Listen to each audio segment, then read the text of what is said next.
पहाड़ियों के बीच बसे एक अनोखे गांव में कवि नाम का एक बुजुर्ग व्यक्ति रहता था। वह अपनी कहानी कहने की क्षमता के लिए जाने जाते थे। अपनी कल्पनाशील कहानियों से युवाओं और बूढ़ों को समान रूप से मंत्रमुग्ध कर देते थे। एक शाम, जैसे ही सूरज क्षितिज से नीचे डूबा, कवि की नवीनतम कहानी सुनने के लिए उत्सुक गांव जलती हुई आग के चारों ओर इकट्ठा हो गया। कवि ने एक रहस्यमय पेड़ की कथा सुनाना शुरू किया, जो उन लोगों की इच्छाएं पूरी करता था जिन्होंने इसे जंगल के भीतर पाया था। बच्चे चांद की रोशनी में नाचते झिलमिलाते पत्तों से सजे मनमोहक पेड़ की कल्पना करते हुए विस्मयकारी आंखों से सुन रहे थे। कहानी से प्रेरित होकर माया नाम की एक युवा लड़की ने फैसला किया कि वह पेड़ ढूंढेगी और एक इच्छा पूरी करेगी। भयावह जंगल से विचलित हुए बिना माया अगली सुबह अपनी खोज पर निकल पड़ी।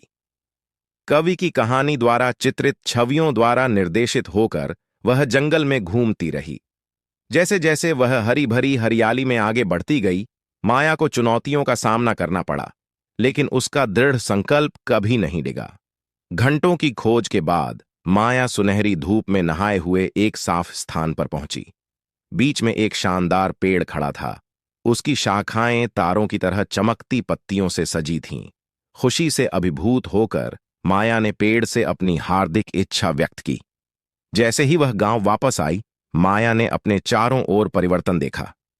जो खेत कभी बंजर थे, वे अब जीवंत फूलों से लहलहा रहे हैं और ग्रामीणों के चेहरों पर संतुष्टि की मुस्कान है। माया को यह नहीं पता था कि उसकी इच्छा गांव में समृद्धि और खुशहाली लेकर आई है। माया के साहसिक कार्य और गांव के परिवर्तन की बात कवि के कानों तक पहुंची। वह मुस्कुराया, यह जानकर कि माया की बहादुरी और निस्वार्थता ने अनजाने में उसकी इच्छा पूरी कर दी है, ठीक उन कहानियों की तरह जो वह सुनाया करता था। उस दिन के बाद से माया की यात्रा गांव में एक किंवदंती बन गई, जिसने दूसरों को सपनों की शक्ति और हम में से प्रत्येक के भीतर मौजूद जादू पर विश्वास करने के लिए प्रेरित किया।